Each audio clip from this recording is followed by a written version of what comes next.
થોડું પાછું પેલા છે ને બેઠા છે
ઓમ ઓમ અવાજ બરાબર છે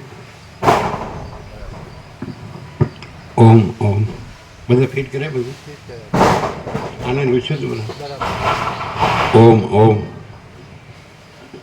બરાબર છે અવાજ પાછળ વધુ ઓછો જાડો પાતળો ઓમ ઓમ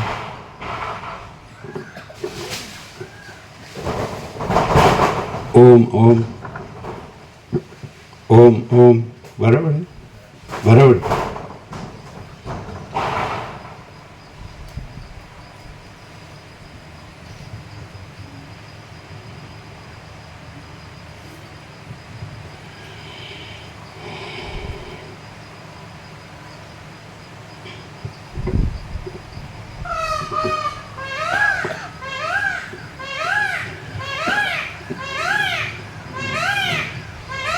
परम चिदाकाश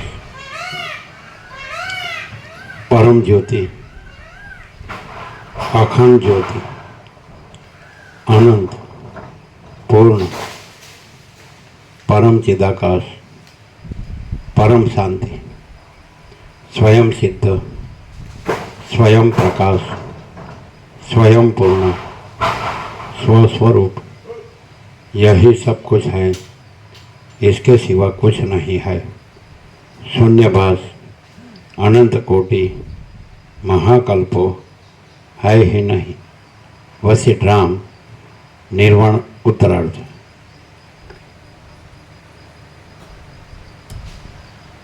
आद्य परब्रह्म सद्गुरु देव की जय। ओम श्री परमात्मने नमः।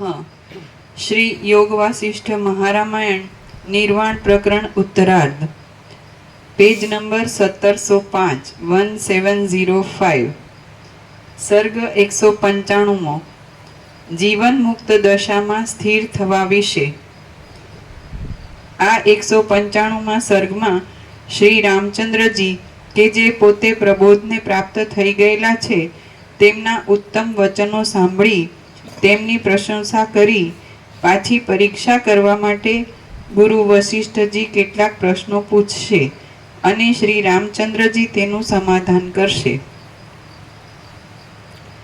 વશિષ્ઠ બોલ્યા, અહો રામચંદ્રજી, હવે તમે પ્રબુદ્ધ થયા છો. આ તમારી વાણી અવિવેકી પુરુષોના પાપોને દૂર કરનારી છે, તેમજ પ્રબુદ્ધ પુરુષોને હર્ષ ઉપજાવી કાંઈક આનંદપૂર્વક હાસ્ય ઉત્પન્ન કરનારી છે. આ જગત અસત્ય જ છે, છતાં ભાસ્યા કરે છે. સંકલ્પનો ક્ષય થતાં તે શાંત થઈ જાય છે. એ જ શાંતિ છે. નિર્વાણ પણ એ જ છે અને ખરો પરમાર્થ પણ એ જ છે. કલ્પના અને અકલ્પના કૌંસમાં નિર્વિકલ્પ ભાવ એ બંને પરબ્રહ્મના જ રૂપ છે, બીજાના નથી. જેમ પવનમાં ચપળતા અને સ્થિરતા બંને રહ્યા હોય છે, તેમ તે બંને બ્રહ્મની અંદર રહેલ છે. તો તેમાં દ્વિત્વ એકત્વ વળી ક્યાંથી હોય? શાંતિમાં કૌંસમાં સમાધિમાં અથવા વ્યવહારમાં પ્રબુદ્ધ પુરુષ શીલાના ગર્ભની પેઠે જે નિર્વિક્ષેપ સ્થિતિ રહે છે, તે જ નિર્મળ મુક્ત સ્થિતિ કહેવાય છે. હે રામચંદ્રજી, અમે સમાધિમાં અને વ્યવહારમાં એ જ નિષ્પાપ પદમાં રહીને જ આ પ્રમાણે સમતાથી રહ્યા કરીએ છીએ. હે રામચંદ્રજી, અમે સમાધિમાં અને વ્યવહારમાં એ જ નિષ્પાપ પદમાં રહીને જ આ પ્રમાણે સમતાથી રહ્યા કરીએ છીએ. વ્યવહારમાં રહ્યા છતાં પણ શાંત અને પ્રબુદ્ધ બ્રહ્મા વિષ્ણુ મહેશ આદિ જીવન મુક્તો પણ નિરંતર એ જ પદમાં સ્થિત થઈ રહેલા છે. અમે શીલાના ગર્ભની પેઠે નિર્વિક્ષેપ સ્થિતિમાં છીએ અને પ્રબુદ્ધ છીએ. અમારી એ નિર્વિકાર સ્થિતિનું અવલંબન કરી તમે પણ આજથી એ જીવન મુક્તમાં પૂર્ણ સ્થિરતાને પ્રાપ્ત થઈને રહો. પૂર્ણ સ્થિરતાને પ્રાપ્ત થઈને રહો. રામ બોલ્યા, આ જગત મિથ્યા છે, તે બ્રહ્મની અંદર ઉત્પન્ન થયેલું જ નથી, તેની જુદી સત્તા નથી. તે આરંભથી રહિત અને નિરાકાર છે, છતાં તે કૌંસમાં અનિર્વચનીય માયા વડે ભાસ્યા કરે છે. તેની જુદી સત્તા નથી. તે આરંભથી રહિત અને નિરાકાર છે, છતાં તે ભાસ્યા કરે છે.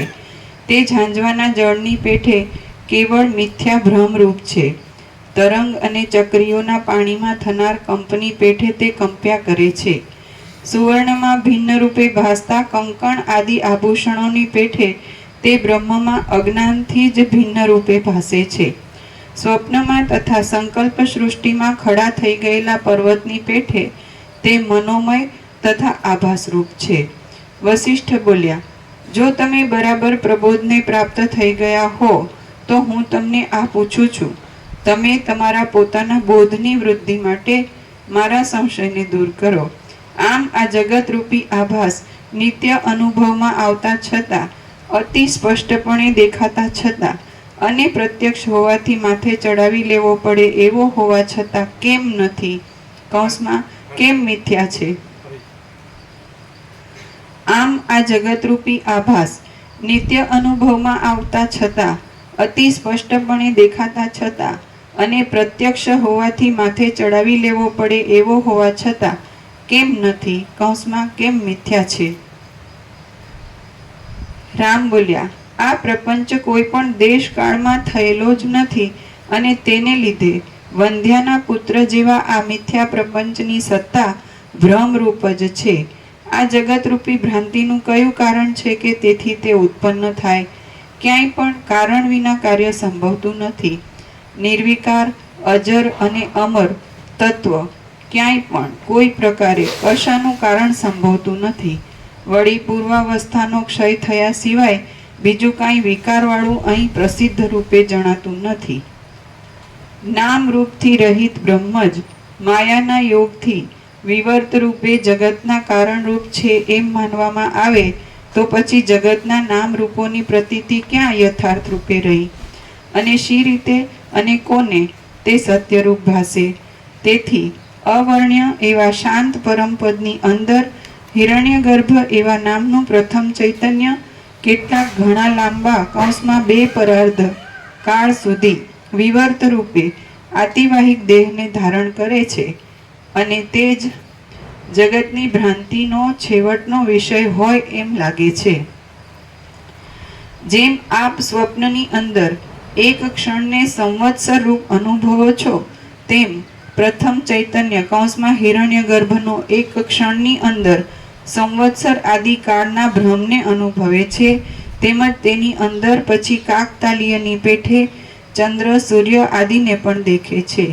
જેનું શરીર સંકલ્પોથી બંધાય છે તેવા આદિ ચૈતન્ય કૌંસમાં હિરણ્યગર્ભને આ જગત પોતાની મેળે દેશ, કાળ, ક્રિયા આદિ સાથે ચિદાકાશની અંદર અત્યંત સ્ફુટ રૂપે ભાસ્યા કરે છે. પછી તે મિથ્યા રૂપે ખડા થઈ ગયેલા જગતની અંદર તે મિથ્યા પુરુષ મિથ્યા રૂપે જ તેની ક્રિયાઓ કરે છે અને પરિવર્તન પામ્યા કરે છે. તે પોતે જ વ્યષ્ટિ જીવરૂપ બનીને નીચેના લોકથી ઉપરના લોકમાં જાય છે અને ઉપરના લોકમાંથી નીચેના લોકમાં આવે છે. કાકતાલીયની પેઠે તેના સંકલ્પની પ્રથમ પ્રમાણે આજ પર્યંત જો એક જ સ્થિતિ રહી હોત તો કલ્પિત એવા અનંત સાધનોવાળા પદાર્થોના અનર્થોનો સંભ્રમ પણ તે જ પ્રમાણે સ્થિતિને ધારણ કરી રહ્યો હોત. શીલા કામિની રૂપ થઈ જઈને વંધ્યાપુત્ર રૂપી પોતાના પતિના કપાળમાં આકાશના ચૂર્ણ વડે તિલક કરે છે અને અત્યંત શોભાને ઉત્પન્ન કરે છે. એ વાત જેમ મિથ્યા છે તેમ આ જગત પણ મિથ્યા છે. એ જગત કેવળ વિકલ્પ માત્ર જ ખડું થઈ ગયેલું છે. અથવા અધિષ્ઠાન દ્રષ્ટિથી જોઈએ તો આ સત્ય જ છે, કેમ કે મિથ્યાપણું વળી તેમાં ક્યાંથી હોય? અથવા તો તેનું મિથ્યાપણું પણ નથી અને સત્યપણું પણ નથી, પરંતુ જન્મ આદિ વિકારથી રહિત પરમ તત્વ જ અનિર્વચનીયપણે સર્વરૂપ થઈ રહેલું છે. આ જગત આકાશના ગર્ભ જેવું સ્વચ્છ છે, શીલાના ગર્ભ જેવું એક રસ છે. કોઈને એવું થાય કે આ બધું કેવળ પરમાત્મા છે તો વાત પૂરી થઈ ગઈ, એટલે પરમ શાંતિ જ છે. એટલું જ વધારે નહીં કે આ બધું કેવળ પરમાત્મા છે. અને આવી જગ્યામાં અને આ બ્રાહ્મુહૂર્તમાં અને આ વસિષ્ઠ પ્રકાશથી આ ત્રણ વસ્તુ, એક બ્રાહ્મુહૂર્ત આવી જગ્યા અને એક બ્રાહ્મુહૂર્ત અને એમાં વસિષ્ઠ પ્રકાશ, આ ત્રિવેણી સંગમ, તો આ બધું પરમાત્મા છે કેટલું સહજ છે. એક નિર્વિકાર દ્રશ્ય હોય કે જેમાં કોઈ વિકાર ન હોય. જે અજ્ઞાની સંસારી છે 7 ખંડના 760 કરોડ, એમાં દેહાધ્યાસ છે, બધા અધ્યાસો છે, અને હું મારું છે ને બધું રાગ દ્વેષ, એ કાંઈ અહીં નથી. તો પછી આમાં કહેવાનું ક્યાં છે કે આ બધું પરમાત્મા છે, કેટલું સહજ છે. બોલો હવે શું આમાં શું કરવાનું છે? માણસને એણે જે અધ્યાસથી જે બધું માનેલું કરેલું છે તો એ ક્યાં છે? લ્યો અહીં ક્યાં છે? આવું ક્યાં મળે?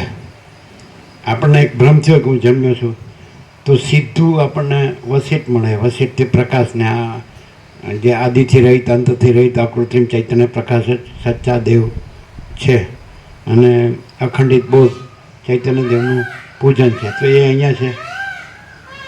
અને આ આખું જેને કહેવાય કે જે વસિષ્ઠ પણ રહેવાનું પસંદ કરે એવી જગ્યા છે.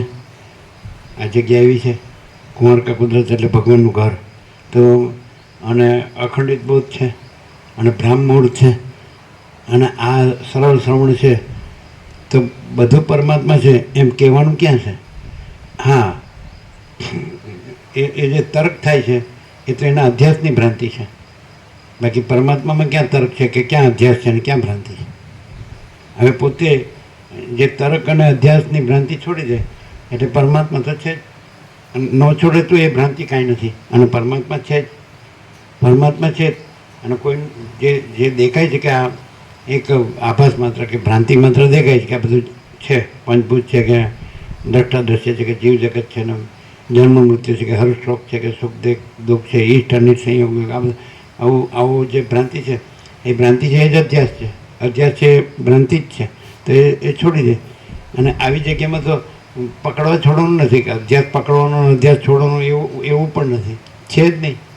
અહીં ક્યાં અધ્યાસ છે? જગ્યા જુઓ તો એ અધ્યાસ નથી, સરળ શ્રવણ જુઓ તો એ અધ્યાસ નથી, બધો વિવેક જુઓ તો એ અધ્યાસ નથી. ક્યાં છે? વસિષ્ઠ પ્રકાશથી જો કંઈ નવું અનુભવવાનું નથી, નવું જાણવાનું નથી, નવું પામવાનું નથી, અને સહજ સર્વ પરમાત્મા છે.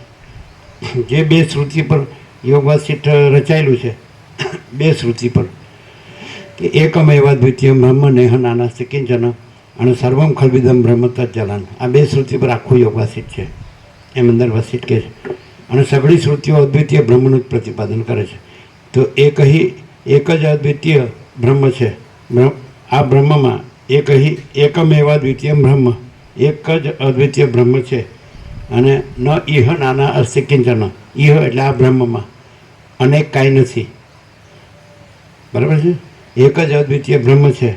આ બ્રહ્મમાં અનેક કાંઈ નથી. સર્વમ ખલ્વિદમ બ્રહ્મ તજ્જલાન, તો સર્વ ખરેખર આ બ્રહ્મ છે. અને તજ્જલાન, જ અને લ એટલે ઉત્પત્તિને લય, જન્મને લય, તો એ જ આભાસ માત્ર ઉત્પત્તિ લય ભાષે છે. હવે આ બે શ્રુતિનો સાર અહીંયા એમ કહીને કે પ્રત્યક્ષ કહેવાની જરૂર નહીં, પોતે જ કે ચાલે, બ્રહ્મ પોતે જ છે. આ જે કાંઈ છે તો સગુણ બ્રહ્મ છે, સ્વયં બ્રહ્મ છે, કેવળ બ્રહ્મ છે. આ એક બી લખી લેજો, બરાબર છે? પછી યાદ રહેશે ને? તો સગુણ બ્રહ્મ છે, તો વર્ષો પહેલાં કીધેલું સત્રાક્ષર છે. સગુણ બ્રહ્મ છે, સ્વયં બ્રહ્મ છે, કેવળ બ્રહ્મ છે. તો એ કહેવાનું નથી, અને છે. અને કોને છે? જે આભાસ નથી, હું ને જગત, એને નથી. પંચભૂત છે એને નથી. એ પોતામાં છે. સગુણ બ્રહ્મ છે, તો બ્રહ્મ પોતામાં છે. સગુણ બ્રહ્મ છે, સ્વયં બ્રહ્મ છે, એને કેવળ બ્રહ્મ. તો આ જગ્યા બરાબર છે. વસિષ્ઠ રેમણ પસંદ કરે એવી. પછી આ વસિષ્ઠ પ્રકાશથી અને આ જે સદાશિવે કીધું કૈલાસમાં વસિષ્ઠ, આ બધું ખરું દેવ અર્ચન, દેવ પૂજન એટલે ખરા દેવ. તો કે આદિથી રહિત, અંતરથી રહિત, અકૃત્રિમ ચૈતન્ય પ્રકાશ જ ખરા દેવ છે એક. અને અખંડિત બોધ ચૈતન્ય દેવનું પૂજન છે. તો શું બાકી શું કરવાનું છે? શું જાણવાનું છે? શું અનુભવવાનું છે? દર્શન કરવાનું છે કે સાક્ષાત્કાર કરવાનું છે કે મેળવવાનું, પ્રાપ્ત કરવાનું છે? અને જો માણસ છે એને જો એ જો વૈકલ્પિક ભ્રમ રાખે તો એ કાંઈ છે, એ કાંઈ બને એવું છે આમાં? જે અનંત સુધી ચિદાકાશ છે અને કોઈ આભાસ નથી, કોઈ ભ્રાંતિ નથી, કોઈ ભ્રમ નથી, કોઈ કલ્પના નથી, કોઈ મોહ નથી, કોઈ અવિવેક અવિચાર નથી, કોઈ અવિદ્યા જ્ઞાન માયા નથી, કોઈ તર્ક સંશય શંકા નથી, કોઈ વહેમન શ્રદ્ધા નથી. અને એમાં ક્યાંય કોઈ હું નથી, ક્યાંય કોઈ હું નથી. બરાબર છે? તો શું છે જો? અને સદાશિવે 11 નિષેધો કર્યા.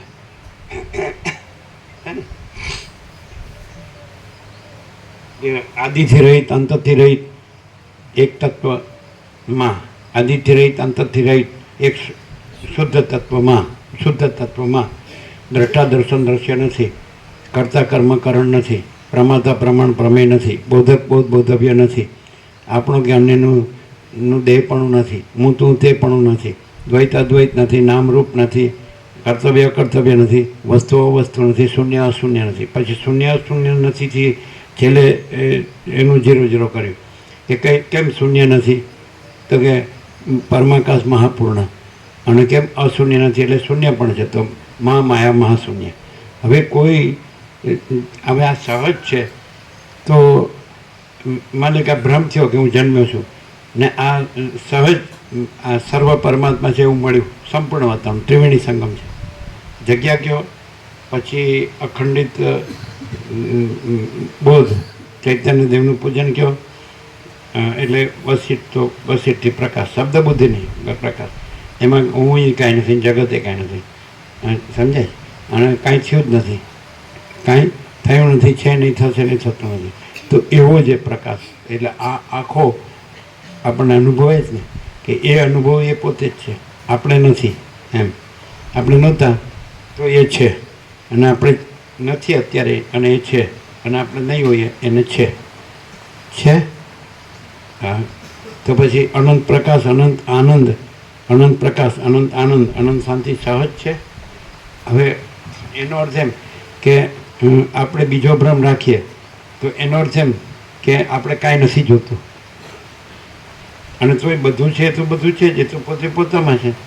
આપણે જેને તમને જે શબ્દ ન રૂપતો એ કાઢી નાખો, શબ્દ તો છે જ નહીં, કલ્પિત છે. બ્રહ્મ કે પરમાત્મા શબ્દ કલ્પિત છે. તો શબ્દ તમને બ્રહ્મ શબ્દ રૂપતો તો ઠીક છે, ચિદાકાશ શબ્દ રૂપતો તો ઠીક છે, ન રૂપતો તો કાંઈ વાંધો નહીં. બરાબર, શબ્દ તો છે જ નહીં, પણ એ શબ્દથી પણ તમને, જેને આપણે સુકૂન કહે છે ને, કે સુગુણ કહે છે, સુકૂન ક, તો એ શું કહેવાય? સુકૂન. નિરાંત હાશ, હા, હાશ થાય, નિરાંત થાય, શાંતિ થાય. હાશ, સુકૂન, બી એટ ઇઝ, એમ સહજ, એમ શાંતિ, સહજ, પરમ શાંતિ. તો એ છે બધી રીતે. કોઈ બી રીતે કહો કે એ જે સર્વ પરમાત્મા છે અને સર્વ એ અનંત ચૈતન્ય પ્રકાશ છે, અનંત ચૈતન્ય આનંદ છે, અનંત ચૈતન્ય સત્ય, સત્તા, સત છે, અનંત ચૈતન્ય શાંતિ છે. નથી? શું તકલીફ છે? અને જો આરોગ્ય હોય બધી રીતે, અગર તો અનારોગ્ય હોય, પણ એ તો ભ્રાંતિ છે. એ તો જે દેહ નથી, જે દ્રશ્ય નથી, જે દ્રષ્ટા દ્રશ્ય નથી, હું મારું નથી, કોઈ રાગદ્વેષ નથી, છે છે કે નહીં? તો એનો અર્થ એમ કે ચાલો તમે એમ કહો કે આ સાતકારના 760 કરોડ છે, તો એને સવારે ઉઠે એટલે આ કરવાનું છે, એવું છે કે નહીં? અમે નિકોર એક જણને પૂછ્યું તો હવે તો દેવ થઈ ગયા, એટલે રાત્રે પૂછ્યું અહીં કેવું છે ને ત્યાં કેવું છે, એટલે એણે કીધું નહીં, પરમ શાંતિ છે, હતી જ એકદમ, મરી ગયા સુધી કોઈ ન ભૂલે, આવ્યો હોય તો એવી. એટલે રાત્રે એકદમ ઘાટ, એટલે કે પરમ શાંતિ, નીરવ, પરમ. અને કીધું ત્યાં કેવું છે, તો કે આ કરવાનું છે, આ કરવાનું છે, આ કરવાનું છે. તો હવે દરેક કંઈક કરે છે એટલે કાંઈક હોવું જોઈએ, એમાં કાંઈક હોવું જોઈએ એટલે કરે છે. તો અમને બતાડે કે આનાથી એ સારું છે તો અમે કરીએ. ના કે તમે અમારાથી આગળ વધી જાઓ પાછું, કારણ કે તમારામાં બુદ્ધિ છે, એટલે એ બુદ્ધિનું તમે ઉપયોગિતા વાત કરો તો અમે પાછળ રહી જઈએ. એટલે નહીં, એમાં કાંઈ નથી, રહેવા દો, તમે આમ નામ રહો. આ બધા સાતકારના 760 કરોડ તમે જે ભ્રમથી જે માનો છો, ધારો છો કે હું આ છું ને આમ, આ બધું છે, જગત છે ને એમાં હું આમ કરું, મોટો થઈ જાઉં કે સાચો થઈ જાઉં કે સારો થઈ જાઉં કે સુખી થઈ જાઉં કે બધું જાણતો થઈ જાઉં ને બધા મને પૂછે એવું થઈ જાઉં. તો અમને કહો એ આ જે છે કીધું હમણાં, આ જે છે આ બધું એ સર્વ પરમ પ્રકાશ, પરમ આનંદ, પરમ શાંતિ પરમાત્મા છે, બરાબર છે? તો એનાથી વધુ હોય તો અમે હાલ અહીંથી ઉઠીને જ કરવા જ માંડીએ. શું છે કરવું જેવું કહો? દેવોએ પુષ્પવૃષ્ટિ કરી છે, કાંઈ બધા સંતાડો શું કામ? અમે તમારાથી આગળ નહીં વધી જઈએ, તમારે થોડું નીચું કરીશું, ઓછું.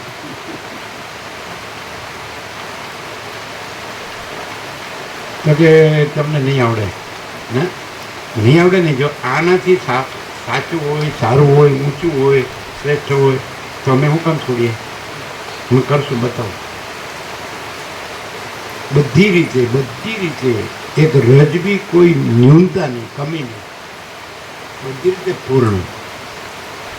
તો એનો અર્થ એમ કે માણસ એમ કે હું આ છું અને મારી આ પોઝિશન છે, મારો સ્ટેટસ છે કે કાંઈ પણ, એટલે અત્યારે તો મારો એ ભ્રમ છે એ સાચો નથી એવું મેં જાણી લીધું વસિષ્ઠ ને રામથી કે સદાશિવથી કે સરસ્વતી, વાલ્મીકી, આ બધાથી, આ સિદ્ધોથી જાણી લીધું કે આ બધું સર્વ પરમાત્મા છે.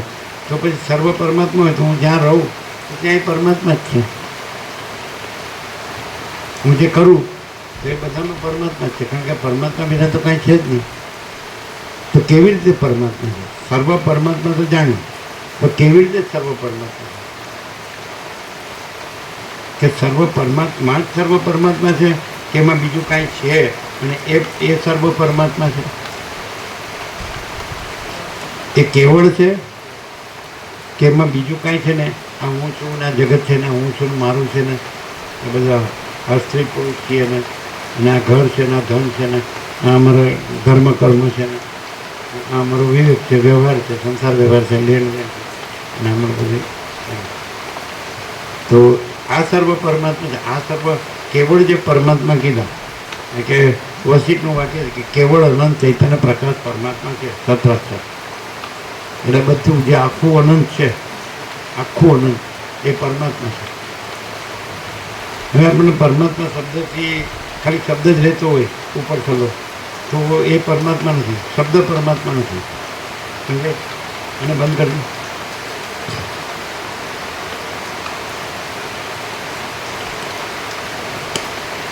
બોલો, શબ્દ નથી. હવે માની લો કે આ બધું દ્રશ્ય છે, દ્રશ્ય રૂપે નથી, બરાબર છે. અને આ જે બોલાય છે ને સંભળાય છે એ રૂપે, આ દેખાય છે એ રૂપે નથી. આ આખું આકાશ ને આકાશમાં રહેલી જે બધું આકાશ ગંગામાં અનંત સ્ટાર્સ દેખાય છે. ખગોળ વિજ્ઞાન ઘણું ડેવલપ થયું એટલે અનંત મહાસૂર્યો છે, અનંત બ્રહ્માંડો છે કે અનંત સૃષ્ટિ કરે છે. તો આ બધું જે દેખાય છે, બરાબર છે કે નહીં, તો એનો રહી, બરાબર, હું કાંઈ નથી ને આખું દેખાય છે આકાશ ને આકાશમાં રહેલા અનંત મહાસૂર્યો કે અનંત બ્રહ્માંડો કે અનંત સૃષ્ટિ સ્થિતિ પ્રલય કે બધું. તો આ બધું છે તો એ આભાસ છે. ચાલો આપણે અત્યારે આ જ ક્ષણે એને કાંઈ નથી, બરાબર. તો પછી હુંનો અનુભવ નહીં, હું કાંઈ નથી, કોઈનો અનુભવ નહીં, કોઈ કાંઈ નથી અને કાંઈ થતું નથી, બરાબર. તો એ જે છે આ બધા રહિત જે છે અનંત, તો એની પરમ શાંતિ છે અહીં સર્વત્ર છે, સદા છે. પણ આપણે અહીંયા આપણે ભાષ સાપેક્ષ છીએ, આપણે નથી એ સાપેક્ષ છીએ. આ બધું કાંઈ નથી. અનંત મહાસૂર્ય, અનંત આકાશે નથી, મહાઆકાશ, અનંત મહાસૂર્યો નથી, અનંત બ્રહ્માંડો નથી, અનંત સૃષ્ટિ સ્થિતિ પ્રલય નથી, આપણું આ બ્રહ્માંડ નથી, કોઈ નથી, કાંઈ નથી, કાંઈ થતું નથી. અને હવે આભાસ નથી અને પરમ શાંતિ છે. એ જ પરમ શાંતિ, પરમ ચિદાકાશ, પરમ જ્યોતિ, અખંડ જ્યોતિ, અનંતપૂર્ણ પરમ ચિદાકાશ, પરમ શાંતિ. મહાચિદાકાશ, સ્વયં પ્રકાશ, સંપૂર્ણ પ્રકાશ, મહાચિદાકાશ, પરમ કૈવલ્ય, પરમ શાંતિ, પરબ્રહ્મ, પરમ શાંતિ, સ્વાનુભૂતિ, તત્વસાર, પરમ આકાશ, પરમ પ્રકાશ, પરમ શાંતિ. આપણે પ્રકાશ અત્યારે ન લાવીએ વચ્ચે, આપણે નથી, કોઈ નથી, કાંઈ નથી, કાંઈ થતું નથી, આખું અનંત કાંઈ નથી. એટલે દ્રશ્ય રૂપે, આભાસ રૂપે, દ્રશ્ય રૂપે, આભાસ રૂપે. એનું કારણ છે કે જેના ઉત્પત્તિ જેનો લય છે અને એના ઉત્પત્તિ લય નથી, બરાબર છે. એના ઉત્પત્તિ લય નથી, અનંત. હવે અનંત શબ્દ બે ઠેકાણે આપણે વાપરી. જેવી રીતે વસિષ્ઠ રામને કીધું કે જ્ઞાનીનું બ્રહ્મ અનંત છે અને અજ્ઞાનીની અવિદ્યા અનંત છે. એટલે અવિદ્યા છે જ નહીં અને બ્રહ્મ તો છે જ, સગુણ બ્રહ્મ છે, સ્વયં બ્રહ્મ છે, કેવળ બ્રહ્મ છે. તો હવે આ સગુણ બ્રહ્મ છે, સ્વયં બ્રહ્મ છે, કેવળ બ્રહ્મ છે, એ શબ્દ વિચારવાણી શબ્દ રહેવા દો, પરાપશ્ચિમથી મધ્યમાં વૈખરી બી રહેવા દો. કાંઈ નથી, આપણે નથી, કોઈ નથી, કાંઈ નથી, કાંઈ થતું નથી. આખું અનંત આભાસ રૂપે કાંઈ નથી અને આખું અનંત ચિદાકાશ રૂપે whole and soul, whole in all છે, બધું જ છે. આખું અનંત આભાસ રૂપે કાંઈ નથી અને આખું અનંત ચિદાકાશ રૂપે સર્વસ્વ બધું જ છે. હવે કાંઈ નથી ત્યાં, બધું કાંઈ નથી, આખું અનંત આભાસ કાંઈ નથી ત્યાં. આમ પરમ શાંતિ છે, અગાધ અને અનંત, અખંડ ને અભેદ. એટલે આપણે એક જ શબ્દ જ કહીએ આપણે કે પરમ શાંતિ છે. એમાં કાંઈ પ્રતિબંધ છે? કારણ કે કાંઈ છે જ નહીં, એટલે શેનો પ્રતિબંધ હોય? એ પરમ શાંતિ જો આપણે અનુભવ કરેલો છે કે ગાઢ નિદ્રામાં આપણે 9 વાગ્યા હોય ને આંખ બંધ કરીને આંખ ખુલી તો સેકન્ડ પણ નથી થઈ અને 6 વાગ્યા છે એટલે 9 કલાક. તો એમાં બીજું કાંઈ નહોતું. સાઉન્ડ સ્લીપ આપણે ઘણા દિવસ અનુભવેલું છે, પ્રેક્ટિકલ. તો એનો અર્થ એ થાય કે કાંઈ નથી ને પરમ શાંતિ છે, એ અનંત જ છે. પણ એ કેવું અનંત છે? એ સ્વયં અનંત, સાચું અનંત, આભાસ અનંત નહીં. અને સાચા અનંતમાં આભાસ અનંત સંભવે નહીં. એટલે એ ગાઢ નિદ્રાની અંદર પરમ શાંતિ છે. તેમાં બીજું આ આખું અનંત કાંઈ નથી, આભાસ અનંત કાંઈ નથી. પણ પરમ શાંતિને આભાસ ન કહેવાય, પરમ શાંતિને આભાસ ન કહેવાય. સમજે? એને આપણે પર્યાય ન કહીએ તો એ પરમ શાંતિ છે. બોલો, છે ને? તો એવું અહીં છે કે નહીં? હા કે સરસ્વતી કે હા. તો એનો અર્થ થાય કે હવે એવી ગાઢ નિદ્રા હોય અને પરાણે આપણને કોઈ જગાડે તો સારું લાગે, આપણને ગમે? મન મન આવી શાંતિ થઈ ગઈ ત્યાં તમે પછી એ કર્યું. પણ હતું જરૂરી કામ હતું એટલે પતી ગયું. તો શાંતિ જોવે, જરૂરી કામ જોવે. મારે જરૂરી કામ છે એટલું. પુત્રને અંદર આવવા સારું દરવાજા બંધ કરે છે, જવા સારું બંધ નથી. એટલે આપણે માણસને નથી કહેતા.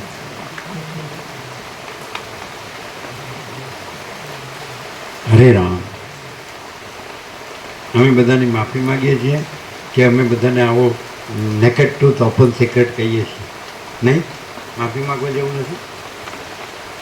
આપણે શું કામ બધું બંધ કર્યું, બધી વાળો પાકી કરી લીધી?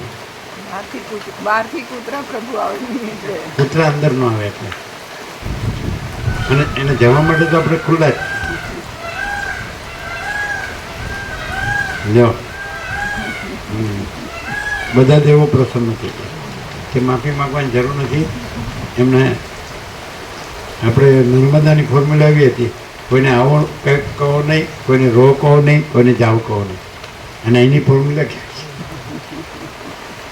પરમ ચિદાકાશ પરમ શાંતિ રહેવાવાળા માટે આ છે. શૂન્ય ભ્રાંતિમાં શૂન્ય ભમવાવાળા માટે આ નથી. ન આવો તો સૌથી વધુ સારું, અને આવ્યા હો તો નથી આવ્યા એવી રીતે આવ્યા હો તો સારું, અને રહ્યા હો તો નથી રહ્યા એવી રીતે રહ્યા હો તો સારું, અને ગયા હો તો નથી ગયા એવી રીતે જાઓ તો સારું. એટલે ઊંધું ઊંધું નથી બધું. કેમ ઊંધું કેમ નથી? આમ બધા ખૂબ બોલાવે, કેટલી એડવર્ટાઇઝમેન્ટ કરે, ટોળા ટોળા ભેગા કરે એમ. હવે બોલો, હું નવો ભગવાન થયો છું. પછી પણ જાણે શું થાય ભગવાન, પછી ભગવાન તકલીફમાં મુકાય છે. તો એ ભક્તોની નિષ્ઠા પાકી હોય છે. ભગવાનની નિષ્ઠાની ખબર નથી, પણ ભક્તોની એ ભગવાનની નિષ્ઠા પાકી હોય.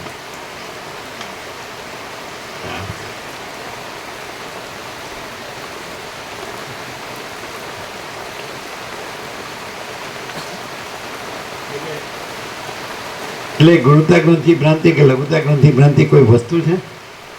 અનંત શુદ્ધ ચિદાકાશ કોઈ હું, ક્યાંય કોઈ હું નથી.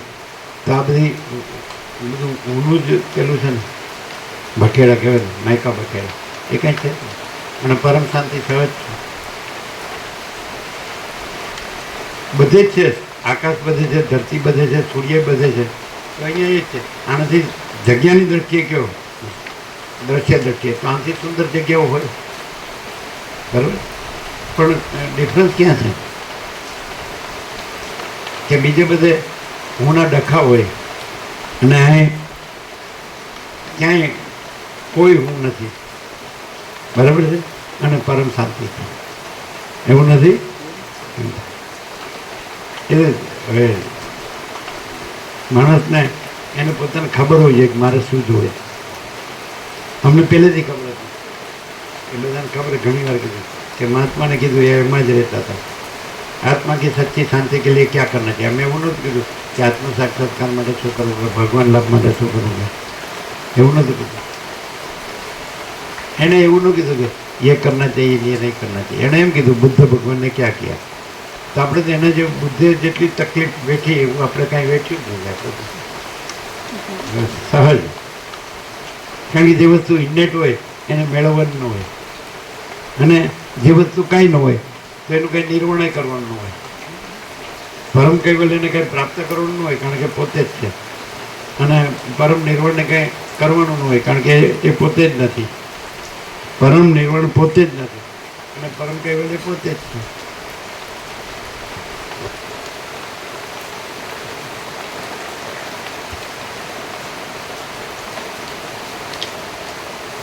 અપૂર્વ અને સ્વપ્નની પેઠે રૂઢ થઈ રહેલા આકારોને લીધે બોધમય બુદ્ધિ જ ક્ષણિક આકારને ધારણ કરી લે છે એવી બૌદ્ધોની કલ્પના પણ અહીં ઘટતી નથી. સૃષ્ટિનો જે અનુભવ થાય છે એ કોઈ અપૂર્વ કૌંસમાં લોકોત્તર સ્વપ્ન છે, કેમ કે તેમાં પ્રથમ નહીં અનુભવેલ વસ્તુ પણ અનુભવમાં આવે છે, અને સ્વપ્નમાં તો જાગ્રતમાં અનુભવેલો અર્થ જ સંસ્કાર રૂપે લોકોત્તર શબ્દ શું છે? પડે છે.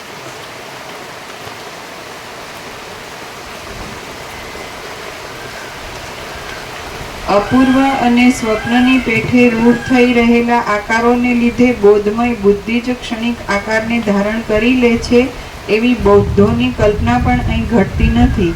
સૃષ્ટિનો જે અનુભવ થાય છે એ કોઈ અપૂર્વ લોકોત્તર સ્વપ્ન છે, કેમ કે તેમાં પ્રથમ નહીં અનુભવેલ વસ્તુ પણ અનુભવમાં આવે છે, અને સ્વપ્નમાં તો જાગ્રતમાં અનુભવેલો અર્થ જ સંસ્કાર રૂપે અંતઃકરણમાં રહી અધ્યસ્ત વિષયની પેઠે દેખાય છે. જાગ્રત છે તે જ સ્વપ્ન છે એ વાત પણ અહીં ઘટતી નથી, કેમ કે જો તેમ હોય તો સ્વપ્નમાં મરી ગયેલો અને સ્મશાનમાં લઈ જઈ બાળી નાખેલો પુરુષ પ્રાતઃકાળમાં કેમ જોવામાં આવે છે? સ્થૂળ શરીરથી રહિત થયેલને સ્વપ્ન જોવામાં આવતું નથી, માટે અશરીર એવા આત્મામાં સ્વપ્ન આદિ અવસ્થાનો આરોપ કરવો અઘટિત છે. આવી વાત પણ કાંઈ યોગ્ય નથી, કેમ કે પિશાચ આદિ સંભવે છે અને તેની સ્વપ્નવત સ્થિતિ પણ અનુભવમાં આવે છે. આ સ્વપ્નના જેવો આભાસ ચિદાત્માની અંદર વિવર્ત રૂપે રહેલો છે. નિરાકાર પરમાત્મા પોતાના વિવર્ત રૂપે પ્રસરી રહેલા સૃષ્ટિ આદિ નાના પ્રકારના આકારથી રહ્યા છે. સ્વપ્નમાં આત્માની અંદર સાક્ષી ચૈતન્ય જ શૈલ આદિ રૂપે વિવર્ત ભાવથી થઈ રહે છે, તેમ પરમાત્મામાં વિવર્ત રૂપે જગતની સ્થિતિ છે. પ્રત્યક્ષ ચૈતન્ય સર્વ બંધથી રહિત બ્રહ્મરૂપ જ છે, અને સ્વપ્ન તુલ્ય આ પ્રપંચ અજ્ઞાનથી જ થયેલો છે એવો સિદ્ધાંત દ્રઢ સમજાઈ જાય, તેમજ વાસ્તવિક આત્મ સ્વરૂપ ઓળખાઈ જાય, એટલે જગતનું અસ્તિત્વ કે નાસ્તિત્વ કૌંસમાં ભાવ કે અભાવ એ કશું અનુભવાતું નથી. ત્યારે અનુભવ કરનાર કે અનુભવનો ક્રમ એ પણ કાંઈ જણાતું નથી. પ્રબુદ્ધ અવસ્થામાં તો કશાનો અનુભવ જ થતો નથી, અને અપ્રબુદ્ધ દશામાં પણ આ સર્વ અનિર્વચનીય રૂપ પ્રતીતિમાં આવે છે. તે પોતાના અનુભવ વડે જણાય છે અને સદરૂપ તથા અસદરૂપ ભાસે છે. સર્વશક્તિમાન પરમ તત્વની અંદર ભાવો અભાવ રૂપે અને અભાવો ભાવ રૂપે સર્વથા સર્વદા ભાસતા રહે છે. ના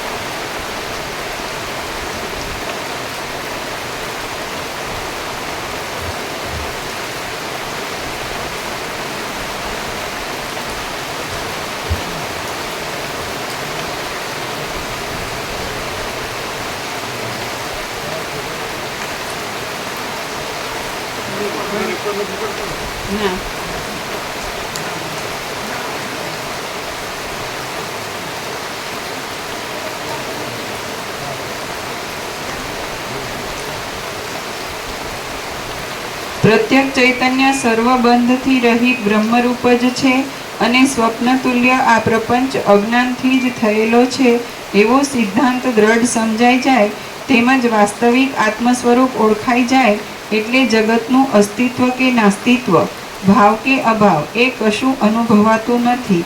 ત્યારે અનુભવ કરનાર કે અનુભવનો ક્રમ એ પણ કાંઈ જણાતું નથી. પ્રબુદ્ધ અવસ્થામાં તો કશાનો અનુભવ જ થતો નથી, અને અપ્રબુદ્ધ દશામાં પણ આ સર્વ અનિર્વચનીય રૂપ પ્રતીતિમાં આવે છે. તે પોતાના અનુભવ વડે જણાય છે અને સદરૂપ તથા અસદરૂપ ભાસે છે. સર્વશક્તિમાન પરમ તત્વની અંદર ભાવો અભાવ રૂપે અને અભાવો ભાવ રૂપે સર્વથા સર્વદા ભાસતા રહે છે. બ્રહ્મની અંદર જગતને આકારે વૃદ્ધિ પામે છે, અને ચિદાકાશની અંદર જગત રૂપે વિસ્તાર પામે છે. પણ વસ્તુતઃ જોતા ચિદાકાશમાં જગતને આકારે વૃદ્ધિ થવી સંભવતી જ નથી. આ હું અને દ્રષ્ટા દ્રશ્ય તથા દર્શન રૂપે દેખાતો આ દ્રશ્ય ભ્રમ શાંત ચિદાકાશનો જ વિસ્તાર છે. તેમાં ભીત આદિ સ્થૂલ આકાર સંભવતો નથી. જેમ પોતાનું કલ્પેલું સંકલ્પ નગર સત્ય નથી, તેમજ તેમાંનું ભીત આદિ પણ કાંઈ સત્ય હોતું નથી. તે જ પ્રમાણે આ જગત વિશે સમજવાનું છે. માત્ર એક નિર્વિકાર શાંત પરબ્રહ્મ સત્ય છે. આ સર્વ અખંડિત, પૂર્ણ, પરમ શાંત, નિર્વિકલ્પ, નિરાભાસ, અનાદિ, અનંત અને સ્ફૂર્તિથી રહિત એવા બ્રહ્મરૂપ જ છે. મારું પોતાનું સ્વરૂપ જન્મ મરણથી રહિત છે, શાંત છે, આદિ અંત વિનાનું છે, ઉપાધિથી રહિત છે અને નિરાકાર છે. તેને મેં બરાબર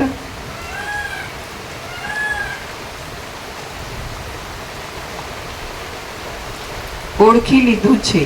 જે જીવ ચૈતન્ય અંદર પ્રકાશી રહેલું છે તે જ વાચ્ય ભાવને પ્રાપ્ત થાય છે. કેમ કે જે પૃથ્વીમાં લીન હોય તે જ અંકુર ભાવને ધારણ કરે છે.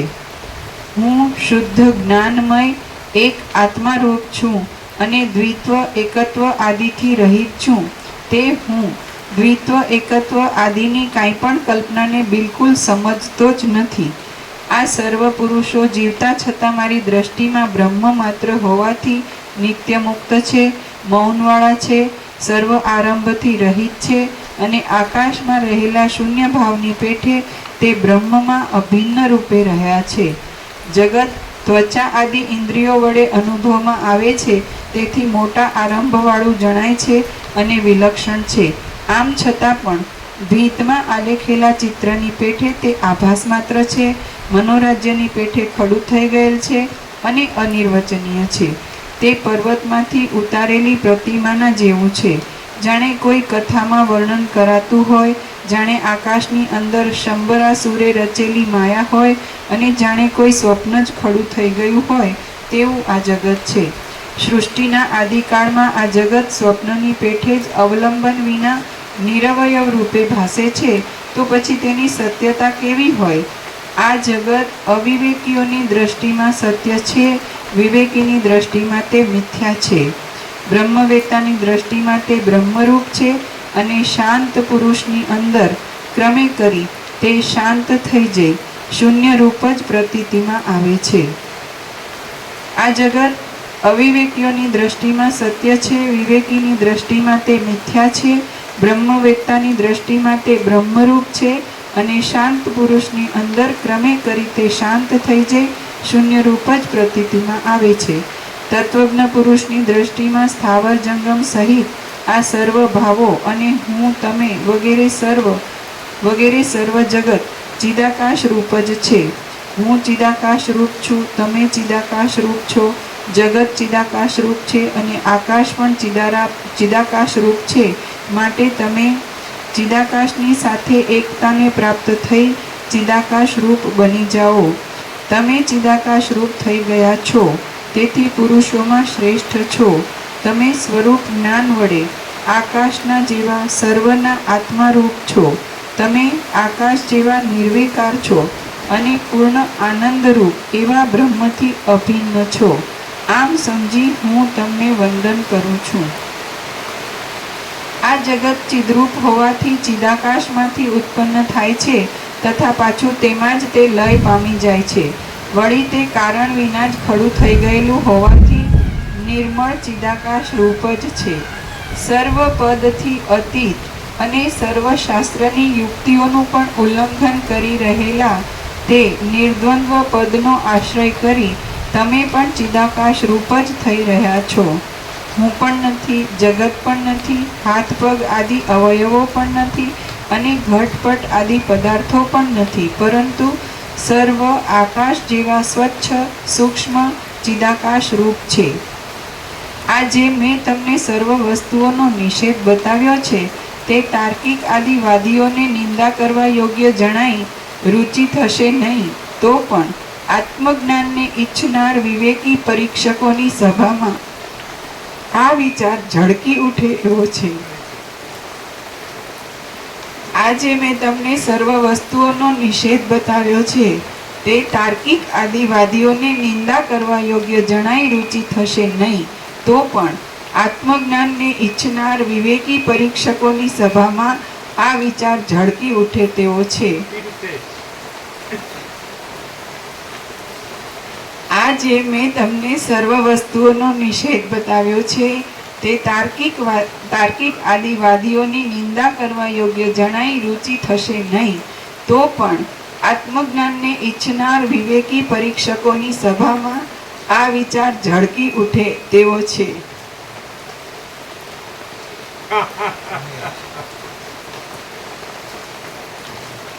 સર્વ પદાર્થોનો નિષેધ છેવટ કાષ્ઠ મૌન ઉત્પન્ન કરનાર છે, તેથી તેનો વિવાદ કરવામાં આવતો નથી, કેમ કે વિવાદથી નિશેષ એવો આત્માનો પરિચય થતો નથી, એટલે તેમાંથી આત્મજ્ઞાન થવું સંભવિત નથી.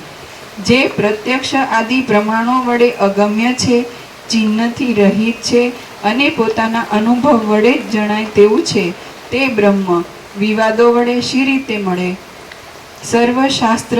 સર્વશાસ્ત્ર ભેદના અર્થને ઉલ્લંઘી રહેલ, ચિહ્નથી રહિત, સ્વચ્છ, એક, જન્મ આદિ વિકારથી રહિત, અનુભવ સ્વરૂપ, નામ રૂપથી રહિત, સર્વના આદિરૂપ અને સંજ્ઞાઓની કલ્પનાથી પણ રહિત એવું શુદ્ધ એક ચિદાકાશ જ અહીં છે, બીજું કશું નથી. સર્વશાસ્ત્ર ભેદના અર્થને ઉલ્લંઘી રહેલ, ચિહ્નથી રહિત, સ્વચ્છ, એક, જન્મ આદિ વિકારથી રહિત, અનુભવ સ્વરૂપ, નામ રૂપથી રહિત, સર્વના આદિરૂપ અને સંજ્ઞાઓની કલ્પનાથી પણ રહિત એવું શુદ્ધ એક ચિદાકાશ જ અહીં છે, બીજું કશું નથી. માટે તેમાં બીજા દ્રશ્ય આદિ નિરુપયોગી મેલની શંકા રાખવાનું કાંઈ જ પ્રયોજન નથી.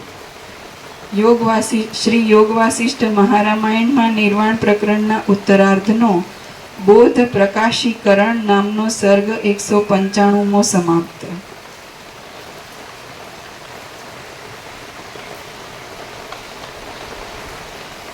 સર્ગ 196મો કાવડિયાઓનું આખ્યાન. આ 196માં સર્ગમાં ગુરુ શાસ્ત્ર આદિ ઉપાય વડે જે રીતે બ્રહ્મની પ્રાપ્તિ થાય તે રીતે લાકડાની કાવડ ઉપાડનાર કાવડિયાના આખ્યાન વડે સંક્ષેપથી વર્ણન કરવામાં આવશે. વાલ્મીકી બોલ્યા, હે મહાબુદ્ધિશાળી, કમળના જેવા સુંદર નેત્રવાળા શ્રી રામચંદ્રજી ઉપર પ્રમાણે કહી મુહૂર્ત માત્ર વિશ્રાંત થયા અને મૌનપણે પરમ પદમાં સ્થિર થઈ ગયા. આમ તે પરમ તૃપ્તિ પામ્યા અને પરમાત્મામાં વિશ્રાંતિ પામ્યા. હવે તે પોતે સર્વ જાણતા હતા, છતાં લીલા વડે વસિષ્ઠ મુનિને ફરીવાર પૂછવા લાગ્યા.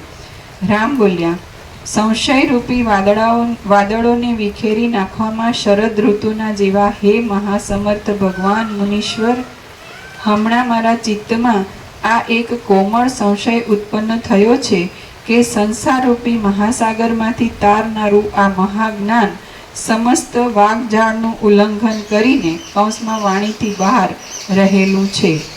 હે માન આપનાર, આજે સત્ય બ્રહ્મ નિશ્ચયથી ચિદ્રૂપ જ છે, તેના સ્વરૂપનું મોટા પુરુષો પણ વાણી વડે કથન કરી શકતા નથી. તે સર્વ સંકલ્પથી રહિત છે, પરમ જાણવા યોગ્ય આત્મ સ્વરૂપ છે, માત્ર તુર્ય અવસ્થા વડે જ જણાય છે અને તે દુર્ગમપણાને પ્રાપ્ત થઈ રહેલ છે. એ નિર્વિકલ્પ બ્રહ્મ પ્રતિયોગી, નીચે ટાંચ છે અભાવ. એ નિર્વિકલ્પ બ્રહ્મ પ્રતિયોગી, વ્યવચ્છેદ અને સાંખ્ય ઇત્યાદિ ભેદને ઈચ્છનાર પુરુષોને સવિકલ્પ તથા બોધ કરવાને એ સમર્થ એવા શાસ્ત્રોના વચનો વડે શી રીતે મળી શકે? શાસ્ત્રોમાં અનેક પ્રકારના દ્રઢ વિકલ્પો અને શબ્દો આદિ રહેલા છે. એ શાસ્ત્રોથી કાંઈ જ્ઞાનનો લાભ થતો નથી, તો પછી અનેક વિકલ્પ આદિ ભ્રાંતિ પરંપરામાં ભટકવા માટે ગુરુ તથા શાસ્ત્ર આદિની કલ્પના શા સારું કરવામાં આવે છે? હે વક્તાઓમાં શ્રેષ્ઠ મહારાજ, તત્વજ્ઞાન થવામાં ગુરુ તથા શાસ્ત્ર આદિ કારણરૂપ છે કે નથી? આ વિષયમાં આપ એક નિશ્ચય કહો. વસિષ્ઠ બોલ્યા, હે મહાબાહુ, તમે કહો છો તેમ શાસ્ત્ર કાંઈ જ્ઞાનનું કારણ નથી, કેમ કે શાસ્ત્ર અનેક પ્રકારની શબ્દ રચનાઓ વડે રચાયેલું છે અને પરમપદ એવા નામથી રહિત છે. છતાં હે રામચંદ્રજી, એ શાસ્ત્રાદિક કેવી રીતે ઉત્તમ બોધ કૌંસમાં જ્ઞાન આપે છે તે વિશે હું તમને સંક્ષેપથી કહું છું. કોઈ એક ઠેકાણે ઘણા લાંબા કાળથી શૂદ્ર જાતિના દુર્ભાગી કાવડિયાઓ હતા. ગ્રીષ્મ ઋતુ વડે જેમ જૂના ઝાડો સુકાઈ જાય છે તેમ તેઓ દુઃખ વડે દુબળા થઈ ગયા હતા. તેઓ અટળ ગરીબાઈમાં હતા. તેથી ફાટી તૂટી ગોદડીઓથી કામ ચલાવતા હતા. પરિણામે જેમ તળાવ ફાટી જતા પાણી બહાર નીકળી જાય એટલે તેની અંદરના કમળો કરમાઈ જાય તેમ તેમના મુખ અને હૃદય કરમાઈને દીન બની ગયા હતા. દરિદ્રતાથી સળગી રહેલા એ કાવડિયાઓ પોતાના જીવિત માટે વિચાર કરવા લાગ્યા કે કઈ યુક્તિથી આપણે પેટ ભરીએ. એમ વિચાર કરી દૈવયોગે તેમણે નિર્ણય કર્યો કે રોજ સાંજ સુધી મહેનત કરી લાકડા મેળવવા અને તેનો ભારો વેચી આપણે આપણું પેટીયું કાઢવું. આવો નિશ્ચય કરી તેઓ લાકડા માટે જંગલમાં જવા માંડ્યા. કેમ કે જે યુક્તિ વડે જીવિકા ચાલે છે તે જ યુક્તિ આપતકાળમાં શોભા આપે છે. એ પ્રમાણે તેઓ પ્રતિદિન જંગલમાં જઈ લાકડા લાવી તેને વેચી દેહનું પોષણ કરવા લાગ્યા અને દરરોજ જે અન્ન મળે તેથી નિર્વાહ કરવા લાગ્યા. તેઓ જે વનની અંદર જતા હતા તેની અંદર અનેક ગુપ્ત અને પ્રકટ રત્નો હતા, તેમજ કાષ્ઠ, સુવર્ણ આદિ પણ હતા.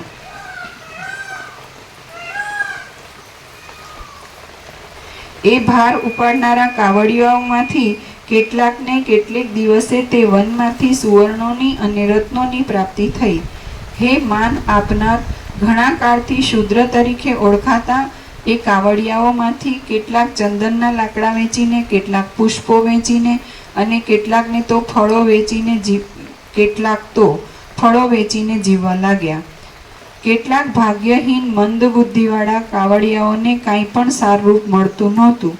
તેથી તેઓ જંગલમાંથી ખરાબ લાકડા લાવી તે વેચી પોતાનો નિર્વાહ ચલાવવા માંડ્યા. તેમની આજીવિકાનું મુખ્ય સાધન જંગલની કેડીઓ જ હતી. લાકડા માટે જ ઉદ્યમ કરનારા એ કાવડિયાઓ જંગલમાં જતા હતા. તેમાંથી કેટલાક તો રત્ન આદિ પ્રાપ્ત થઈ જતા તરત જ દરિદ્રતાના તાપથી રહિત થઈ ગયા. એ પ્રમાણે તેઓ નિરંતર મહાવનમાં જતા હતા. તેટલામાં એક પ્રદેશમાંથી તેમને ચિંતામણી નામનો મણી જડી ગયો. એ ચિંતામણીમાંથી તેમણે સર્વ વૈભવની સમૃદ્ધિ પ્રાપ્ત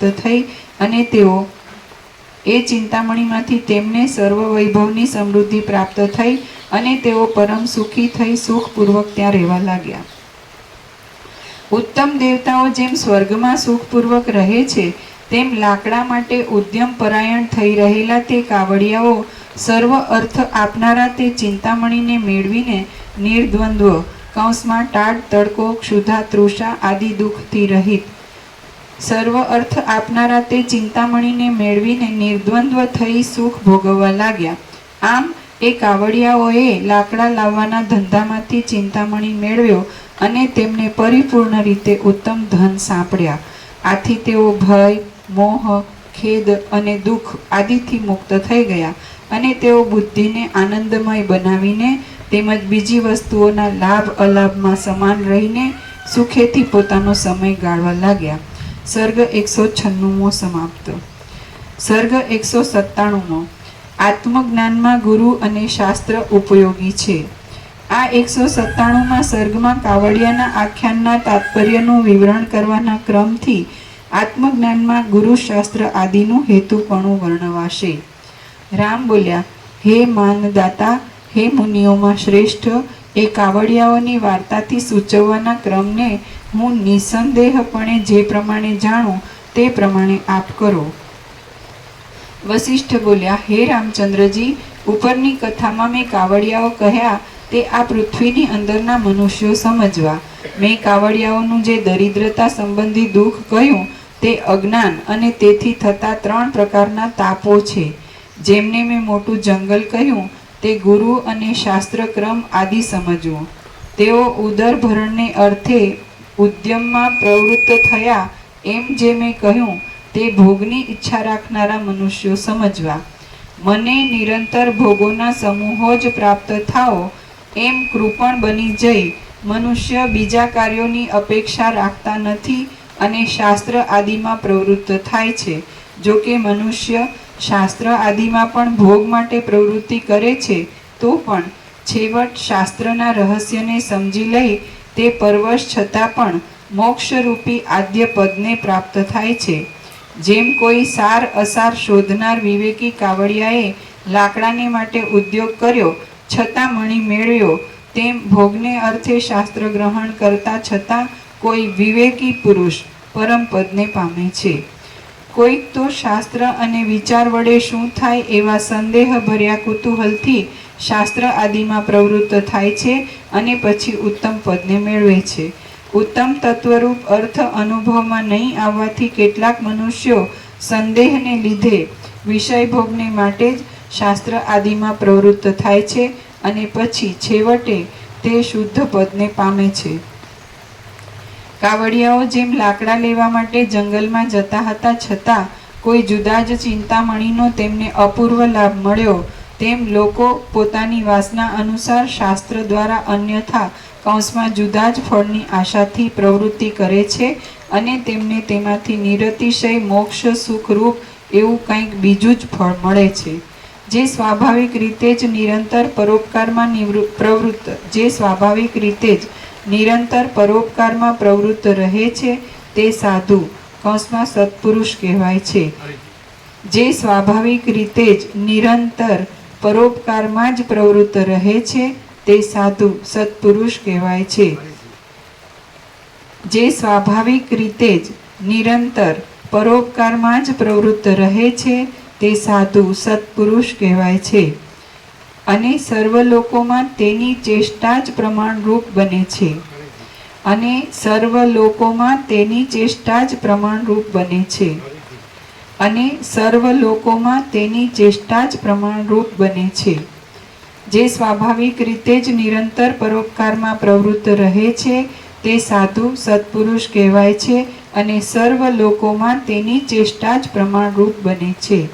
તત્વને ન જાણનારા લોકો યોગોની પ્રાપ્તિ થવાની બાબતમાં સંદેહયુક્ત હોય છે, તેથી તેમને શાસ્ત્રના ફળ વિશે શંકા રહે છે. છતાં તેઓ સત્પુરુષોના આચારને લીધે શાસ્ત્ર આદિમાં પ્રવૃત્ત થાય છે. જેમ કાવડિયાઓ લાકડા માટે જંગલમાં જતા હતા છતાં પણ તેમને વનમાંથી ચિંતામણીનો લાભ થયો, તેમ મનુષ્ય શાસ્ત્ર આદિમાં ભોગને માટે પ્રવૃત્તિ કરે તો પણ તેમને ભોગ તથા મોક્ષ એ બંને મળે છે.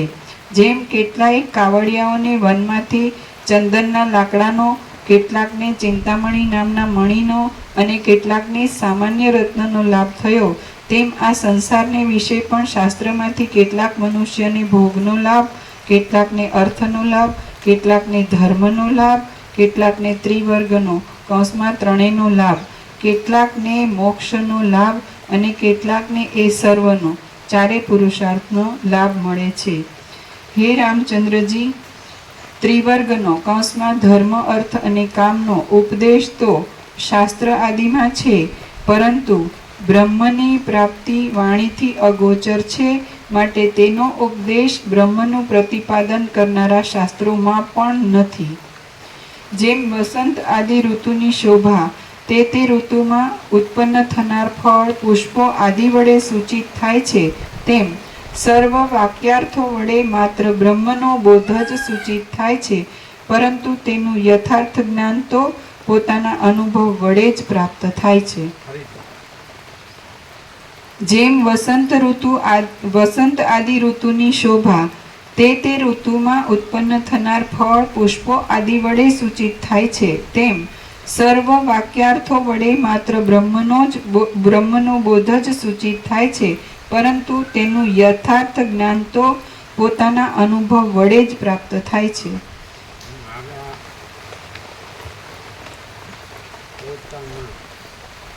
પોતાના અનુભવ, અહીંયા પોતાનો શબ્દ છે એ જીવ કે સાક્ષી માટે નથી. પોતાનો શબ્દ છે એ બ્રહ્મના માટે છે. બ્રહ્મ પોતાના અનુભવ વડે પ્રાપ્ત થાય છે, જીવના નહીં, સાક્ષીના નહીં, એટલે આ જગતની કોઈ વસ્તુના નહીં. બ્રહ્મ સ્વસંવેદ્ય છે, એટલે પોતા વડે અનુભવાય એવું છે. જે સદાશિવે કીધું કે ચૈતન્ય ભિન્ન પોતાનો બીજો અનુભવ નથી, એટલે એનો અર્થ શું થાય? પોતાનો એટલે ચૈતન્યનો. ચૈતન્ય બિનના ચૈતન્યનો પોતાનો બીજો અનુભવ નથી, એટલે ચૈતન્ય પોતાનો અનુભવ છે. ચૈતન્યનો અનુભવ ચૈતન્ય પોતે જ છે. બ્રહ્મનો અનુભવ બ્રહ્મ પોતે જ છે. એમ આ શાસ્ત્ર વડે તો એનો નિર્દેશ થાય છે.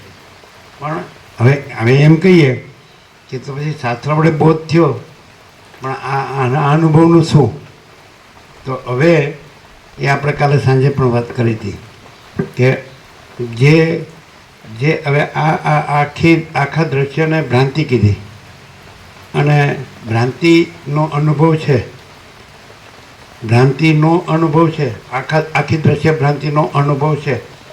તો આખી દ્રશ્ય ભ્રાંતિ છે, જેમ કે આપણે સ્વપ્નનો દ્રષ્ટાંત રસીદ વારંવાર આપે છે. તો સ્વપ્ન ભ્રાંતિ છે, ભ્રમ છે, પણ સ્વપ્નનો અનુભવ છે. સ્વપ્નનો અનુભવ છે એટલે બે વસ્તુ છે ને, એક અનુભવ ને એક સ્વપ્ન. તો સ્વપ્ન નથી, અને પછી જે અનુભવ છે એ અનુભવ બ્રહ્મ છે, ચિદાકાશ છે. આ કાલે વાત થઈ હતી. સ્વપ્ન જણાય છે એટલે જ્ઞાન છે, સ્વપ્નનું જ્ઞાન છે, પણ સ્વપ્ન ભ્રમ છે, ભ્રાંતિ છે ને નથી, અને જ્ઞાન છે એ બ્રહ્મ છે. સમજાય છે કે એ ચિદાકાશ છે. આ કાલે સાંજે વાત થઈ હતી. એટલે બ્રહ્મ પોતાના અનુભવ વડે અનુભવાય છે, અથવા એટલે એ અનુભવ છે એ જ બ્રહ્મ છે. હવે આ હું છે અને આખું જગત છે. અત્યારે ખગોળ વિજ્ઞાન પ્રમાણે તો આ બધું અનંત અસ્તિત્વ છે. અનંત સૂર્યો, અનંત મહાસૂર્યો, અનંત બ્રહ્માંડો, અનંત સૃષ્ટિ સ્થિતિ પ્રલય, એટલે અનંત આકાશ, એટલે બધા પડે છે. શું છે? એ આભાસ છે. અને પણ આભાસનો અનુભવ તો છે ને, આખું અનંત સંપૂર્ણ અસ્તિત્વ છે એનો અનુભવ છે કે નહીં? પણ એ તો પછી એ અનુભવ પણ આખો અનંત જ છે. કારણ કે અનંત સંપૂર્ણ અસ્તિત્વ જે આભાસ માત્ર છે એનો અનુભવ હોય તો એ અનુભવ પોતે પણ અનંત હોય, અનંત જ હોય, તો જ અનંત આભાસનો અનુભવ હોય. સમજાય છે કે નહીં? એટલે દાખલા તરીકે સ્વપ્નનું આકાશ હોય, અનંત બ્લુ, આમ સ્વચ્છ અને બ્લુ એવું અનુભવાય છે. તો એ અનુભવ પણ અનંત હોય જ. અને પછી બીજું કે એ સ્વપ્નનો જે આભાસ છે એનું જે અનંત સ્વચ્છ આકાશ છે એ નથી, અને પછી પોતે જે અનુભવ છે એ અનંત સ્વચ્છ એ મહાચિદાકાશ છે. અનંત સ્વચ્છ મહાચિદાકાશ, અનંત શાંતિ है. समझे? अनंत ही अनंत है, अनंत में अनंत ही है. आभास नहीं, अनुभव. अनुभव એટલે अनंत शुद्ध चिदाकाश. तो अनंत ही अनंत है, अनंत में अनंत ही है, अनंत स्वच्छ महाचिदाकाश, अनंत शांति है, અને સ્વયં મહાચિદાકાશ આખું એકલું પ્રકાશે છે. આખો અનંત એક જ મહાચૈતન્ય પ્રકાશ છે. એટલે આ પોતે સ્વસંવેદ્ય, એટલે પોતાથી અનુભવાય એવું. પણ એ ક્યારે? અહીંયા દાખલા તરીકે હું આ માણસ છું, સામાન્ય માણસ છું, અને આ વર્લ્ડ છે, વિશ્વ છે, કે જગત છે, કે સંસાર છે, સર્ગ સૃષ્ટિ, કે તો આ જે અનુભવ છે એની સાથે આ હું અને આ જગત એને ન જોડું, પછી એ કેવળ અનુભવ છે. તો એ અનુભવ બ્રહ્મ છે, એ અનુભવ ચિદાકાશ છે. ક્લિયર થાય છે? હું ને એટલે આવી ગયું કાલે તો નામે કીધું એ કે અહંકાર છોડીને એટલે આ હું છોડી દઉં છું, આભાસને, આ જગતના આભાસને હું છોડી દઉં છું. એટલે પછી તો અનુભવ તો છે જ, એ અનુભવ બ્રહ્મ છે. એ પોતાના અનુભવ વડે જ એ અનુભવાય છે કે પ્રાપ્ત થાય છે. તો એ અનુભવ તો છે જ, બ્રહ્મ તો છે જ, અને આભાસ તો છે જ નહીં. એટલે હવે જે આપણે અજ્ઞાન અથવા ભ્રાંતિ કોને કહીએ છીએ? કે જે આભાસ નથી તો એ આભાસ અજ્ઞાન અથવા ભ્રાંતિ છે. જે આભાસ નથી, આ આખો અનંત દ્રશ્યરૂપી જે આભાસ છે, હું આવી ગયો એમાં, બધાનું હું આવી ગયું, મારું આવી ગયું, બધું જગત આવી ગયું. તો એ સ્વપ્ન જેવું, ઝાંઝવાના જળ જેવું છે. મિથ્યાને નાશવંત છે, અસત અસારને દુઃખ છે. તો એ આખો આભાસ છે, સમજે જ ને? એ જ મિથ્યા જેને કહે છે, અજ્ઞાન, અને ભ્રમ જેને ભ્રાંતિ કહે છે. સમજાય? પણ એ કાંઈ છે નહીં. એટલે અહીંયા જે વિવેક છે એમાં જ્ઞાન ને અજ્ઞાનનો જે ડિફરન્સ છે, તો જ્ઞાન અને ભ્રાંતિ, અજ્ઞાન એટલે ભ્રાંતિ. તો જ્ઞાનથી ભ્રાંતિ જણાય છે, પણ જ્ઞાન છે ને ભ્રાંતિ નથી. એ કેવળ જ્ઞાન છે, સંપૂર્ણ ભ્રાંતિરહિત કેવળ જ્ઞાન છે, એ જ બ્રહ્મ છે. જ્ઞાન જ એવો તો કૈવલ્યમ, એટલે કેવળ જ્ઞાનથી જ મુક્તિ. તો જ્ઞાન તો છે જ. હવે આવી જગ્યામાં અને બ્રહ્મમુહૂર્તમાં અને વસીઠથી પ્રકાશથી તો પછી જ્ઞાન સિવાય કશું છે જ નહીં અને ભ્રાંતિ કશું છે જ નહીં. એ જ્ઞાન છે એ જ બ્રહ્મ છે. જે જ્ઞાન છે એ જ બ્રહ્મ છે, એ જ ચૈતન્ય છે, એ જ સ્વયં પ્રકાશ છે અને એ સ્વસંવેદ્ય છે, પોતાથી અનુભવ આવ્યું છે. અને એ કૃષ્ણ ગીતામાં એ જ કીધું કે પરબ્રહ્મ છે તો એ જ્યોતિઓની જ્યોતિ છે, અજ્ઞાન અંધકારથી પળ છે અને જ્ઞાન જ્ઞેય અને જ્ઞાન ગમ્ય છે અને સર્વના હૃદયમાં વિરાજમાન છે. જ્યોતિ સમ પિત્ત જ્યોતિ તમસ પરમુચ્યતે જ્ઞાનમ જ્ઞેયમ જ્ઞાન ગમ્યમ હૃદય સર્વસવેચિતમ. તો એ પરબ્રહ્મ છે, એ જ્યોતિઓની જ્યોતિ છે. આ આખો આભાસ છે એને પ્રકાશનાર છે, પણ એમાં આખો આભાસ નથી. તો અને અજ્ઞાન અંધકારથી પળ છે એટલે અજ્ઞાન ભ્રાંતિ, આ આખી દ્રશ્ય ભ્રાંતિ અજ્ઞાન ભ્રાંતિ એનાથી પળ છે એટલે રહી છે નથી. અને એ જ્ઞાન છે, પરબ્રહ્મ જ્ઞાન છે, એ જ્ઞેય જાણવા યોગ્ય તત્વ છે અને જ્ઞાન ગમ્ય એટલે પરબ્રહ્મ જ્ઞાન ગમ્ય છે, જ્ઞાનથી જ પમાય છે. એટલે એ પમાય છે એટલે પરબ્રહ્મ બીજું છે ને જ્ઞાન બીજું છે ને જ્ઞાનથી પરબ્રહ્મ પમાય છે એવું નહીં. એ જ્ઞાન પોતે જ પરબ્રહ્મ છે. કારણ કે 3 શબ્દો કીધા, પરબ્રહ્મ જ્ઞાનમ, પરબ્રહ્મને જ જ્ઞાન કીધું. એટલે જે જ્ઞાન છે એટલે પમાય છે એટલે જ્ઞાન બીજું છે ને પરબ્રહ્મ બીજું છે ને જ્ઞાનથી પરબ્રહ્મ પમાય છે એવું નહીં. એ જ્ઞાન જ પરબ્રહ્મ છે. કારણ કે 3 કીધા, જ્ઞાનમ જ્ઞેય જ્ઞાનમ જ્ઞેયમ જ્ઞાનગમ્યમ. અને પછી ક્યાં છે તો સર્વના હૃદયમાં વિરાજમાન છે. હૃદયનો અર્થ શું થાય? મર્મ સ્થાન. તો મર્મનો અર્થ શું થાય? અનુભવ સ્થાન. અનુભવ સ્થાન સમજાય છે કે નહીં? તો અનુભવ સ્થાન એટલે અનુભવ, અનુભવ એટલે પરબ્રહ્મ. તો સર્વનું હૃદય મર્મ, આપણે શું કહે, વસીઠામને કહે કે સર્વના હૃદયમાં આત્મા સત્યને સત્યને અસત્યને અસત્ય જાણે છે. તો પછી એ આત્મા પોતે છે, તો એ જાણનાર, જાણવું, એ જ્ઞાન એ પોતે છે, એ અનુભવ એ પોતે છે, બોધ એ પોતે, એ ચૈતન્ય, એ તેજ, એ જ્યોતિ, એ પરબ્રહ્મ પોતે છે. અને અહીંયા આવી જગ્યામાં કે જ્યાં વસીઠ નહીં રહેવું ગમે, ત્યાં સરળ વસીઠથી પ્રકાશથી અખંડિત બોધ ચૈતન્યનું પૂજન. અને એટલે પછી એ જેને કહીએ આપણે કેવળ જ્ઞાન છે જ, નિર્વિકાર, જે નિરંજન નિરાકાર નિર્વિકાર જે જ્ઞાન છે એ જ પરબ્રહ્મ છે. એટલે પણ એની સાથે આ ન જોડીને, હું અહંકારનો ભ્રમ છોડીને, એટલે હું આ છું એ ભ્રમ છોડીને આ વાત, એટલે માચિતા કા સબ કુછ મેં કુછ નહીં હે, અને માચિતા કા સ્વયં પ્રકાશ સંપૂર્ણ પ્રકાશ, અને માચિતા કા સ્વસંવેદ્ય સહજ નિર્વિકલ્પ, પોતાથી અનુભવાય એવું, અને સહજ નિર્વિકલ્પમાં પોતાનો કોઈ વિકલ્પ નથી. અને માચિતા કા પરમ કહેવાય એટલે પરમ સાથી. અહીં સહજ છે, અહીંયા સહજ, જેને ખરેખર એ જે પરબ્રહ્મ છે અને પરમ પ્રકાશ, પરમ આનંદ ને પરમ શાંતિ છે, એ અહીં સહજ છે. જેને જોઈએ એને સહજ છે. તો થોડું કદાચ એમ લાગે કે અભ્યાસ ઓછો હોય અને થોડા શબ્દો ન સમજાતા હોય તો વસીઠ કે છે જે લાગેલો રહે અને પૂંઠ ન વાળે તો એ પછી છે જ, એ તો છે જ. પરમાત્મા રમણ કહે છે પ્રથમ છે રાય નયા હતા નહીં હે, એટલે પરમાત્મા તો પ્રથમથી છે જ. માત્ર અહંકાર છોડેલો, એમ કીધું ને, અહંકારને છોડી દઈને જે શબ્દ હોય છે એ તો ગુજરાતી અનુવાદ છે, સંસ્કૃત જેવું છે, ભાષા કઈ નથી. ભાષાને શું બળગે ભૂલ, રણમાં જે જીત્યો તે સોળ. તો અહંકારને છોડી દઈને બસ અહીંયા કામ શું થાય છે કે બધું જ છે, પરમાત્મા જ છે. પણ રમણ કહે કે જ્યાં અહંકાર નહીં હોતા વहाँ પરમાત્મા સ્વયં પ્રકાશ થાય. તો એ તો છે જ. અને પરમાત્મામાં તો અહંકાર છે જ નહીં. એ તો કેવળ અનંત ચૈતન્ય પ્રકાશ પરમાत्मा છે. अनंत कोटि ब्रह्मांडो दर्शन जैसा भास है, भास हुआ नहीं है, नहीं होगा नहीं होता नहीं. હું પોતે અનંત પૂર્ણ પરબ્રહ્મ છું, સ્વપ્રકાશ, સ્વયં સિદ્ધ, સ્વયં પ્રકાશ, સ્વયં પૂર્ણ સ્વસ્વરૂપ, અવિદ્યાવાસના ચિત્ત અહમ જગત છે જ નહીં. સીધું એ ટાઈમ થઈ ગયો, પ્રસાદ આપી દે.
એટલે કાવડિયાના દ્રષ્ટાંતથી